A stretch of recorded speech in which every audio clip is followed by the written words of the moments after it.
Going under the radar a bit is Chris Eubank Jr. versus Matt Korobov this weekend, which is going to be on the undercard of Jamal Charlo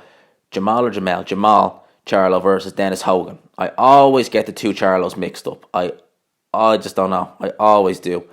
But Eubank Jr. versus Korobov. Now, a lot of people are going with Korobov to win this fight. You know, I've seen plenty of people say that no, they feel that Korobov is going to take this fight. He's a slick, good boxing southpaw, and that's going to cause Eubank Jr. a world of trouble. Look at the job he done on Charlo.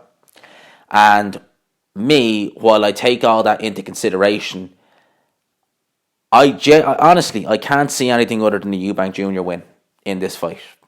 This may as well be a prediction video, but I can't see anything other than a Eubank Jr. win in this fight. I really, truly can't. I think that although Korobov is a fantastic boxer, and he is, you know, very well-schooled amateur, you know, fought guys like Golovkin, just to name a few in the amateurs, you know, fought guys like Darren Sutherland in the amateurs, you know. So very good, very accomplished amateur. I just think the age of Korobov, I know he's not been in wars. You know, he's been stopped by Andy Lee. He lost a very competitive fight, and he was giving Andy Lee the business in that fight, if you go back and watch it, until he got caught with the right hook. So he's been in competitive fights with Charlo. A lot of people felt like he won that fight, and there was rounds where he made Charlo look silly. I don't know. I just, for whatever reason, I can't see anything other than a Eubank Jr. victory. I think that Eubank Jr., he might not look fantastic throughout this fight. There may be rounds similar to the fourth round in the Charlo fight where Korobov just makes Charlo look silly, where he might make Eubank Jr. look silly. But I just think that Eubank Jr.'s energy, his fitness, his work rate, people are saying punching power, but he was never even a big puncher at middleweight, let alone super middle. So, you know, I'm not going to necessarily say punching power down at middleweight because he's never been noted as a big puncher anyway. But people are saying that, you know, the punching power of Eubank, you know, we'll say that, but I don't think so. The work rate, the youth, the energy, and the athleticism. And I think the fact that Korobov is getting on in age, he's 36. You know, he does appear to tire, like most fighters do, to be fair, but he does appear to tire a little bit in fights. He does appear to get a bit lackadaisical in fights. You saw with the Andy Lee performance.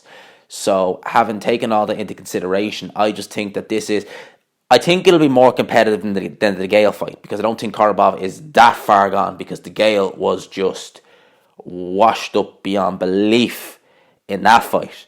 But I definitely think that Eubank Jr., as Tunde Ajayi would say, timing is everything. I think that he has his time, and he had his time and spot on with the Gale, and I think he's going to get his time and spot on once again with Matt Korobov, and I expect Eubank Jr. to win this fight.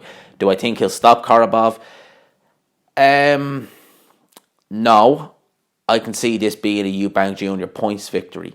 And I honestly, even if Korobov, you know, outboxes Eubank Jr., which I don't think he will. I think there'll be stages where he'll outbox him.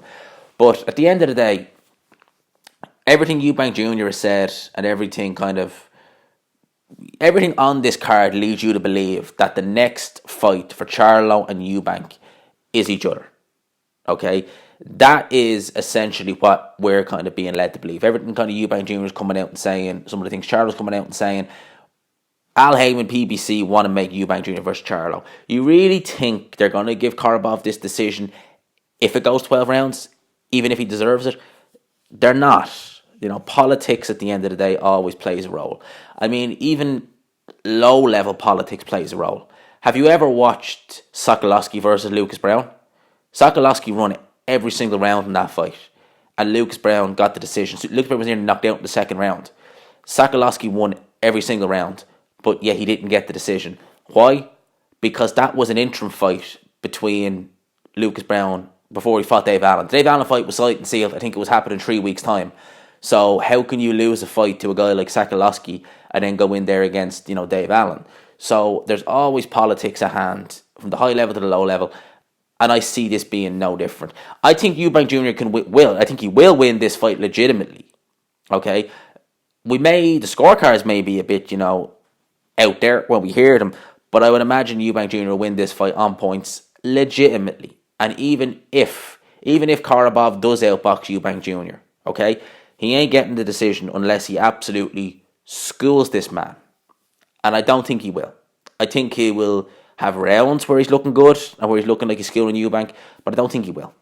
Okay, I don't think he will. So I'm going with Eubank Jr. in this fight, and I think that he will beat Matt Korobov. And yeah, those are my thoughts on this. Let me know, does anyone disagree? Let me know what you think down below. I hope you enjoyed this video. If you did, please leave a like, subscribe for new, of course.